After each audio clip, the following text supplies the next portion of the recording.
So on that note, we're going to open the floor to audience questions. But before we get started, there is a quick warning. The chairs are rigged, so if anybody makes a statement that doesn't end in a question, they will suffer a short, sharp, but non-lethal electric shock. If you say something along the lines of, this is more of a comment than a question, then I can't guarantee that electric shock won't be deadly.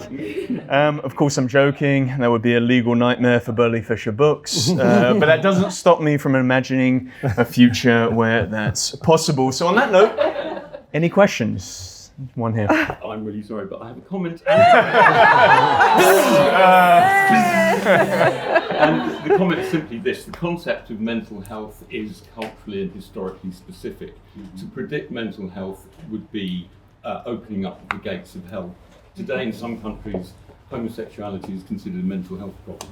So, I just can't see how that could possibly be a good use of. And the other point is that your cohort would have turned 18 before the pandemic. What about those young people who, grew through the pandemic and turned 18 afterwards? So what I would say to those comments is, afterwards, we are not the scientists. Talk to Helen. So the question is, I love the idea of applied science fiction, and in my somewhat limited research in this area, I've noticed a big difference in the amount of philosophy of science compared to philosophy of technology. There is some, but nowhere near as much. So does applied science fiction contribute to filling that gap? Is it a form of philosophy of technology? If there is one field that I'm not into at all, is philosophy of science and technology. But maybe, I don't know. So I'm going to give a non-academic answer here. As an academic answer, philosophy of science is very analytical philosophy and is something I don't know much about. So it would be dishonest to tell you one way or another because I'm really, really not an expert on this area. So as a complete non-academic a bloke on the street kind of answer, I'm not sure there's that much of a distinction between science and technology. What's technology, what's science? Certainly the stuff I'm doing, some people will call it, they say they're technologists, other people say they're scientists. Is somebody who's coding AI a scientist or a technologist? So it's probably not answering the question you asked, but it's not. There you go. So I'll shut up. All right. Any other questions at all? Just here. Thank you. That was brilliant. I used to work on a project at Kew Gardens, working with mycologists, trying to get people into fungi, and it was really, really difficult. And then The Last of Us came out, and people got really excited by cordyceps. And I'm not even a mycologist, and I know it's all bollocks, but it got people very excited by fungi. Unfortunately, in a kind of QAnon, enough of it's true, misinformation world. I thought it was really interesting what you said, Stephen, about the scientists have the opportunity to say, I don't want to be a part of this. But the problem is they've inspired someone enough that they might put something out there as well. So I suppose my question is a combination of ethics of science fiction, of health warnings around concept of applied science that's based in the genuine possible, and that where it's just genuine flight fantasy. There's one for you, Stephen. QAnon Gardens. You can have that one for free. It's the trees. It's the trees. So I just recently guest edited Vector, which is the British Sci-Fi Association's thing. Lena's one of the editors there. And as I was doing that, I went into it thinking, what responsibility do I have as a sci-fi writer in that space, and I kind of came out of it thinking I do.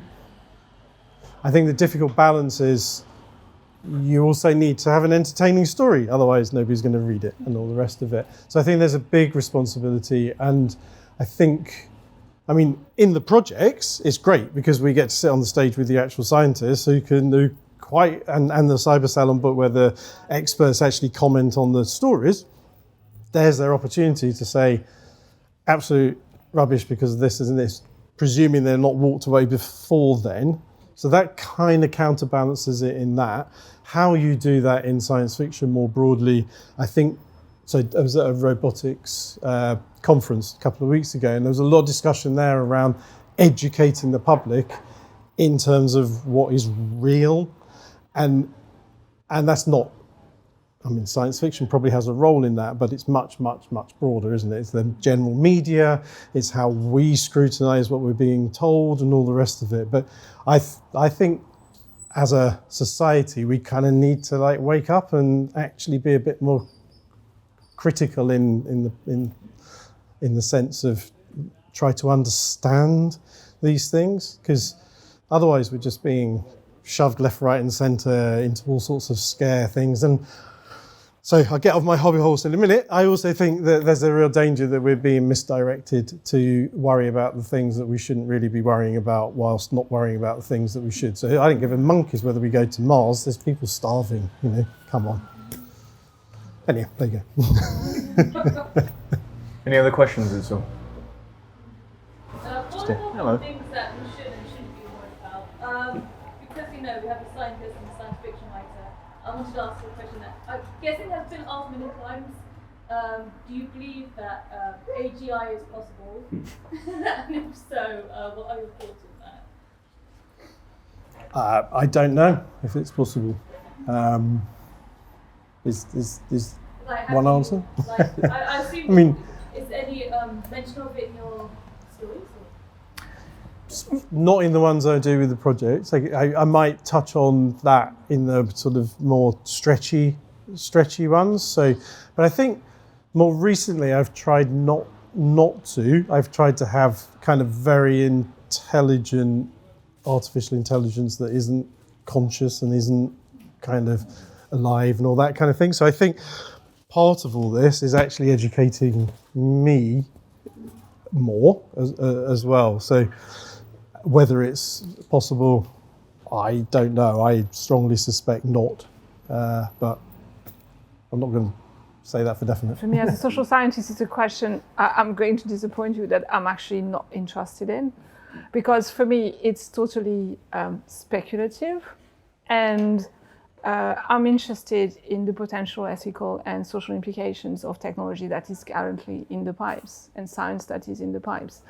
And the other thing that actually, I find that it's in the interest of a lot of people to, and especially, I would say, Elon Musk type of people, to distract people by, telling, AGIs are coming over there, and don't look at what I'm doing right now.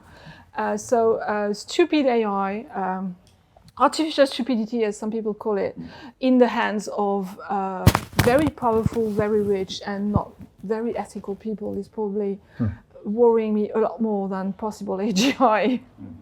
I don't know when. So, yeah. I love how when we used to do the events and the panel discussions on things like AGI, we used to get questions like, have you seen season 2, episode 1 of Black Mirror? But at the science fiction event, we get, do you think AGI is possible? Any other questions at all, please? Yeah. I want to stress you about character, because the first story that you read out, character was kind of central. And the work I've done in this area feels to me like the biggest addition to technology, the technology of the fiction is character, bring that to scientists in terms of forcing them to see it through different perspectives. So what's your, and also obviously within traditional genre science fiction, character in its literary forms is not so developed. So what are your thoughts on character and what you write? I think they are kind of almost where you start. I mean, I particularly like situating things that might be coming over the horizon in everyday situations, and therefore you have to have character. That's why I particularly like some of the feedback I'm getting, which is bringing the humanity into technology. I think, for me, communicating what this might look like, if you don't really have a good character or you can't really feel it, then you're not quite getting there. And even the stuff I like reading is has characters in it. Lots and lots of technical or descriptive stuff doesn't get me going, whether it's space opera or Lord of the Rings. I'm just like, yeah, whatever. So I agree, character. There seems to be a distinction we're saying about the scientists who read space opera and then moved to what we call social science fiction. But the difference to that to me is a writer would be character writers. They have very different treatments of character, characterization, genre. Probably, yeah, no, I agree. Yeah. Question just there. Question, yeah. How do you deal with the need to present different perspectives? Right? Because when you're writing a story, it kind of has a specific angle. But when you're thinking about like science communication, there are different value systems, different perspectives, etc. Like you're not going to write, 10 different stories offering a more comprehensive view. Yeah, and it's really, I mean, it's tricky in short stuff. Obviously in a novel you can kind of bring a lot more in. I think what I try to do more than maybe different perspectives is looking at it through different lenses. So if you take The Mother's Nightmare, hopefully you've got a psychiatrist who's not entirely sure she's any good, has an AI that's going to teach her, but also understands that she's actually better at nuance and might be better. And then you've got a mother but I want to trust the human, almost irrespective of all that. And that's what I was trying to kind of bring together there. But in terms of, if you mean different perspectives, even like different cultures looking at the same thing, then I don't think you can do it in short stuff. Possibly in long stuff, but even then, you kind of trying to do an awful lot. So I would suggest to people is read lots of stuff from different cultures, and as a reader is where it comes together and mixes up rather than a writer.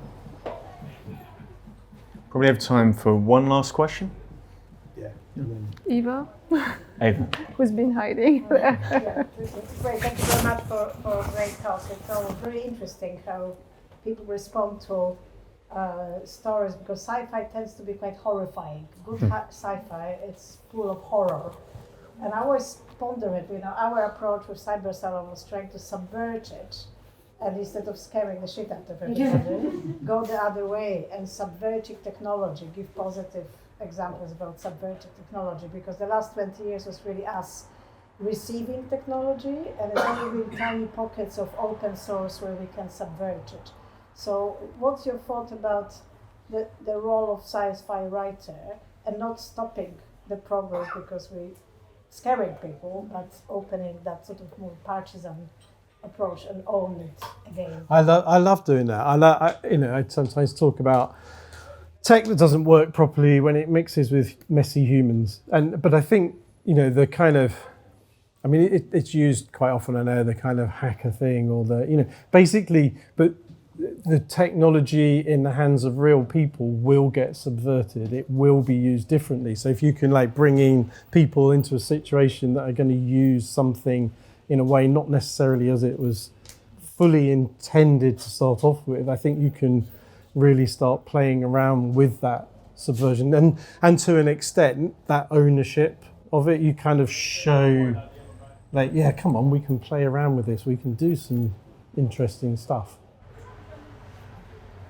I think. Well, on that note, I should probably say that books are available. Extracting Humanity and Other Stories by Stephen Oram. There are plenty of copies, so please don't all rush the till at once. And Stephen, I'm just going to give the floor to you to give us the best sales pitch, or perhaps what you hope the audience will get from this collection. Wow.